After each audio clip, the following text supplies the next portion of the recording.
இராமர். ராமரின் பரம பக்தனான அனுமனோ காலதேவன் ராமரை நெருங்காத வண்ணம் காத்து வந்தார். ஆதிக்ஷேனின் அவதாரமான இலக்குவனும் ராமரை பிரியாது இருந்ததால் காலதேவனால் ராமரை நெருங்க முடியவில்லை.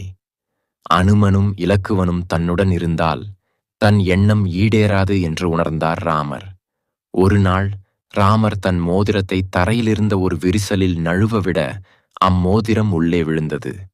ராமர் அனுமனிடம் அம்மோதிரத்தை கண்டுபிடித்து வர கூற, எப்பொழுதும் ராமநாமத்தை ஜெபிக்கும் அனுமன் வண்டாக உருமாறி அத்துவாரத்திற்குள் சென்றார்.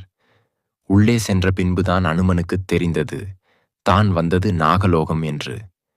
அங்கு நாகங்களின் தலைவனான வாசுகியைச் சந்தித்தார் அனுமன். தான் வந்த நோக்கத்தை கூறிய அனுமான் தனக்கு உதவுமாறு வாசுகியிடம் வேண்டினார். வாசுகியும் அனுமனை நாகலோகத்தின் மையத்திற்கு அழைத்து சென்றது.